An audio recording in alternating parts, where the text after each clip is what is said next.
l'un de ses auteurs. In the late 1960s, Aurelio Bouchard, who was an Italian businessman, became very concerned about what he could see happening around the world. And he gathered around himself a set of friends, and they decided to call themselves the Club of Rome. Ce club de Rome donna le mandat à une équipe du MIT de Boston, dont M. Meadows faisait partie, d'effectuer une importante recherche. We undertook our study for the Club of Rome to understand better the causes and the consequences of physical growth. And between 1970 and 1972, we created an updated global model, put a lot of empirical data into it, generated 3 books, and one of those was the so-called Limits to Growth. When our initial book came out, it was influential beyond our expectations. It was, I think, translated into 35 languages.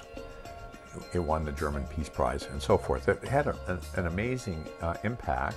What we said in 1972 is that if we don't make big changes, and by we mean the global policymakers and citizens, changes in our lifestyle preferences, changes in our government structure and so forth, we will encounter really serious problems. Climate change, water pollution, air contamination, these are not problems to be dealt with separately. They are symptoms. When a cancer patient has a headache, it's useful to deal with the headache, but you don't imagine that you're curing the patient, or you don't imagine that that's all you need to do. Climate change, oil depletion, these things, they are like the headache.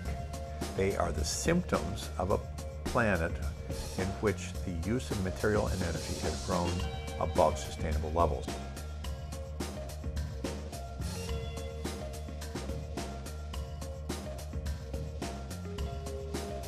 We published a 20-year update in 1992, and then again in 2004 we came out with the 3rd edition.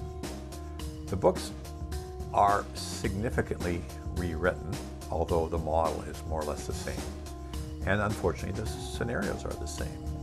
The 30-year update, unfortunately, does not push back the period of collapse by 30 years. It's still in the period 2010 to 2030. If anything, it's moving a bit closer in our model.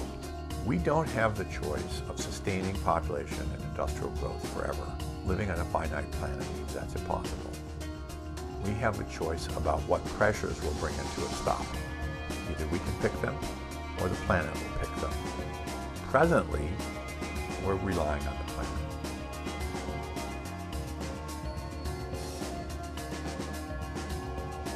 C'est donc depuis les années 70 que la prise de conscience de problèmes environnementaux de plus en plus graves amène plusieurs scientifiques à croire que l'humanité se heurtera, tôt ou tard, aux limites physiques de la planète. La croissance économique actuelle, basée sur l'augmentation de la consommation d'énergie et de ressources, ne peut être envisagée à long terme. Et pourtant, nous continuons.